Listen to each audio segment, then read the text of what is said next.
মার্কিন পপ তারকা ও অভিনেত্রী জেনিফার লোপেজ শিডিউল সামলাতে একটানা প্রায় 4 মাস কোনো ছুটি না নিয়ে কাজ করে গিয়েছিলেন। সেই সময়ের চাপ আর ক্লান্তি একসময় তার শরীরে এমনভাবে প্রভাব ফেলে যে তিনি হঠাৎ অসুস্থ হয়ে পড়েন এবং হাসপাতালে ভর্তি হতে বাধ্য হন। সম্প্রতি এক সাক্ষাৎকারে 56 বছর বয়সী অভিনেত্রী গায়িকা জেনিফার লোপেজ জানান, 2002 সালে এনাফ সিনেমার শুটিংয়ের সময় একসঙ্গে 4টি ছবিতে অভিনয় করছিলেন তিনি। পাশাপাশি চলছিল দ্বিতীয় অ্যালবাম জেলোর কাজও। দিনে শুটিং, রাতে স্টুডিওতে গানের রেকর্ডিং, আবার সপ্তাহ শেষে প্রচারণার নানা অনুষ্ঠান।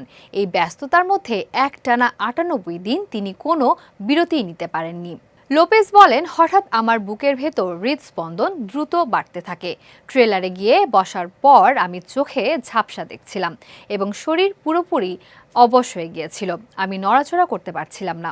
পরে তার সহকারীর সাহায্যে তাকে হাসপাতালে নেওয়া হলে চিকিৎসকেরা জানান, অতিরিক্ত ক্লান্তি ও মানসিক চাপের কারণেই তার শরীর সাময়িকভাবে অচল হয়ে পড়েছিল। পডকাস্টে নিজের তারকা খ্যাতি এবং প্যানিক অ্যাটাকের অভিজ্ঞতা নিয়েও খোলাখুলি কথা বলেন জেনিফার লোপেজ। তিনি বলেন, সেলিনা সিনেমার পর তার তারকা খ্যাতির সাথে শুরু হয় প্যানিক অ্যাটাকের সমস্যা। একবার ভক্তরা তাকে ঘিরে ধরলে তিনি এতটাই অস্বস্তিতে পড়েছিলেন যে পরিস্থিতি সামাল দেওয়া তার পক্ষে কঠিন হয়ে যায়।